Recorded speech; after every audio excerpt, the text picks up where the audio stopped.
প্রিয় শিক্ষার্থী বন্ধুরা, আজকে আমরা নতুন অধ্যায়ের সূচনা করছি।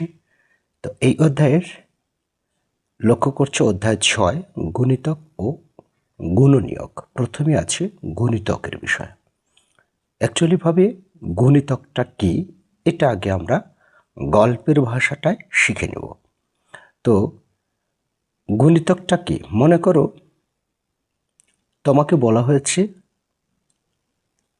3-এর 3টি বা 4টি অথবা 5টি গুণিতক লেখো। হ্যাঁ, 3-এর 5টি গুণিতক লেখো। তো 3-এর 5টি গুণিতক কি কি? অ্যাকচুয়ালি ভাবে এই 3-এর ঘরের নামটা পড়লে যে গুণফলটা আসবে, অর্থাৎ 3 একে 3, 3 দুগুণ 6, 3 ত্রিকে 9, 3 চারে 12,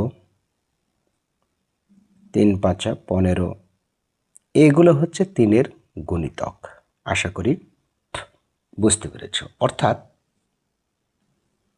একটি সংখ্যাকে যে কোনো সংখ্যা দ্বারা গুণ করলে যে গুণফল পাওয়া যাবে সেগুলোই হলো বা সেটাই হলো ওই সংখ্যার গুণিতক।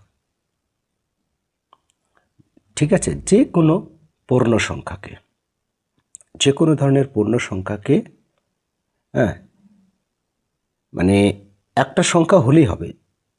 তুমি মনে করো যে একটু বড়, মনে করো 23, কেউ বলল 23-এর 3টি গুণিতক লেখো। বাস ওরকমভাবে 23 একে 23, 23 একটা। 23কে যদি 2 দ্বারা গুণ করো তাহলে 23 দুগুণ 46, এটা একটা। তারপর এই 23কে যদি তুমি 3 দ্বারা গুণ করো তাহলে হবে তোমার 6-9 69, এরকমভাবে। অর্থাৎ গুণিতকের শেষ নেই। আশা করছি আমি গল্পের ভাষায় বিষয়টা বোঝাতে পেরেছি। তারপরও এখানে আমি যেটা 83 পৃষ্ঠায় দেখিয়েছি সেটা একটু আমি পূরণ করে দিচ্ছি এই মুহূর্তে। এখানে যেটা দেওয়া আছে 12টি লিচু কিনলে প্রত্যেকে 4টি করে পাবে, মানে এই যে 3জন ব্যক্তি, এই যে 3জনে লিচু সমানভাবে ভাগ করে নেবে, এই আর কি। তো এখানে কোনো কাজই নাই। আবার 15টা লিচু কিনলে 5টি করে পাবে, 3 5 15, এটাই স্বাভাবিক। আর এটা হচ্ছে 3 6 18, অর্থাৎ 18টা লিচু কিনলে প্রত্যেকে 6টি করে পাবে 3জন ব্যক্তি, এগুলো আর কি। আচ্ছা, যাই হোক, এই বিষয়টা আমি যেহেতু তুলেই ধরেছি, আমার মনে হয় না এটা নিয়ে আর কথা বলি। যে গুণিতকটা কি সে বিষয়টা বুঝতে পেরেছ। ঠিক আছে, যে কোনো সংখ্যা নেবে আর যে কোনো সংখ্যার গুণিতক বের করার নিয়ম হলো তাকে 2 3 4 5 6 7 8 9 10, মানে যত ইচ্ছা তারা গুণ করতে পারবে। আর এই জন্য গুণিতকের শেষ নেই। তো এখানে বলেছে যে কোনো সংখ্যাকে পূর্ণ সংখ্যা দ্বারা গুণ করলে গুণফলই হবে ওই সংখ্যার গুণিতক। কত সুন্দরভাবে দেওয়া আছে। কোনো সংখ্যাকে পূর্ণ সংখ্যা দ্বারা গুণ করলে গুণফলই হবে ওই সংখ্যার গুণিতক। কোনো সংখ্যার গুণিতক অনির্দিষ্ট বা অসীম। বাহ, সেই আমার কথাটাই এখানে হলো। নিচের চার্টের 5-এর গুণিতক এইভাবে বর্গাকৃতি দিয়ে লিখতে হবে, আর 7-এর গুণিতকগুলোকে শূন্য দ্বারা চিহ্নিত করতে হবে। তো 5-এর গুণিতক 5-একে 5 একটা দিয়ে রেখেছে, আর 7-একে 7 একটা দিয়ে রেখেছে। তো 3 5 15, এই যে এগুলোই, তো এগুলো সবই, অর্থাৎ এই যে এগুলো সবই। ঠিক আছে, তো এরকমভাবে এইটা ঘর দিয়ে রাখতে হবে। ঠিক আছে, তারপর তোমার এককের স্থানে তোমার 5 থাকলেই অথবা 0 থাকলে সেটাই 5-এর গুণিতক হবে। ঠিক আছে, এই যে এটাও কিন্তু 5-এর গুণিতক, এগুলাও। ঠিক আছে, এটাও 5-এর গুণিতক। 5 ছক 30, 5 8 40। ঠিক আছে, এগুলো 5-এর গুণিতক। হ্যাঁ, তারপর আরও আছে নাকি, যে নিচে আরও আছে। ঠিক আছে, এগুলো সবই এগুলো সবই হচ্ছে 5-এর গুণিতক। আর 7-এর গুণিতক 7 8 56 এটা হতে পারে।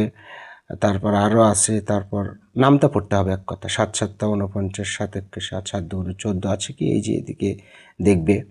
অর্থাৎ এক কথা তুমি 7-এর ঘরের নামটা পড়তে থাকবে, পেয়ে যাবে। এই যে 7 2 14, ঠিক আছে। 3 7 21, 21 আছে, হ্যাঁ অবশ্যই আছে। এই যে 21, 4 7 28, 28 কোথায় যাবে, আছেই কোথাও, এই যে 28, তাই না? আচ্ছা, যাই হোক এগুলো পারবে।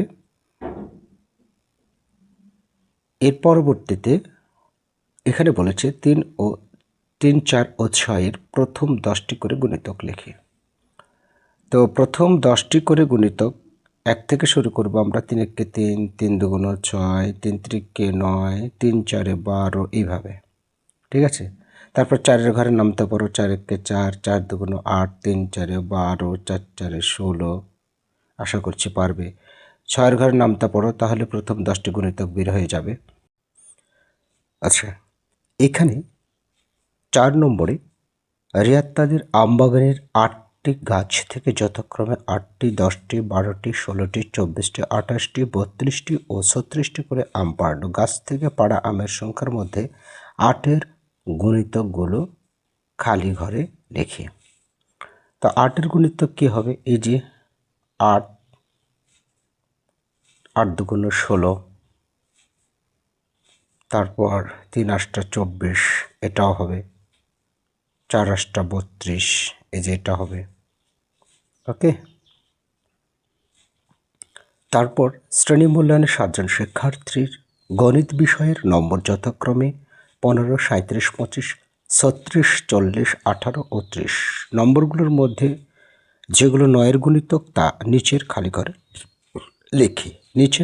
লিখি। তো 9 এটা হবে একটা। 4 নং 36 এটা হবে। তারপর তোমার 9 2 18 এটা হবে।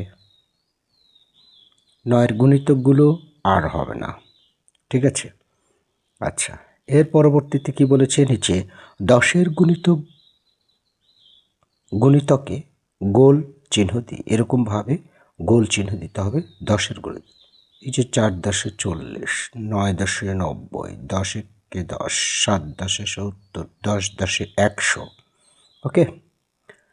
নিচের সংখ্যাগুলোতে 4-এর গুণিতক শূন্য দিয়ে, অর্থাৎ গোল চিহ্ন দিয়ে, আর 8-এর গুণিতককে এই যে আয়তাকৃতির চিহ্ন দিয়ে, এবং 9-এর গুণিতককে ত্রিভুজাকৃতির চিহ্ন দিয়ে বসাইতে হবে, ঠিক আছে। তো অ্যাট ফার্স্ট 4-এর গুণিতক দেখি। এই যে 4-এর গুণিতক, 4 4 16, 4 নং 36, এটা 9-এরও গুণিতক হবে। যাই হোক, তারপর হচ্ছে তোমার 4, এটা হবে। 4 12 48 হবে। তারপর হচ্ছে যে 4 13 52, হ্যাঁ এটা হবে। তারপর তোমার এটা হবে। তারপর 4 4 4 4 4, 4 3 7, 4 এটা হবে। অর্থাৎ 4 দিয়ে এটাকে ভাগ করে যাবে, তাই আমি লিখলাম। তারপর এটা হবে। তারপর তারপর তারপর তারপর এককটা হচ্ছে 4-এর গুণিতক হবে। 8-এর গুণিতক, 8-এর গুণিতক আবার এটাও হবে। তাই এটার সাথে দুটি চিহ্নই পড়ছে। তারপর এটাও হবে, ঠিক আছে। তারপর তোমার এরকম করে 6 48, এটাও হবে। একই সংখ্যা দুইবার পড়তে পারে, নো প্রবলেম। 3বারও হতে পারে, তাই না?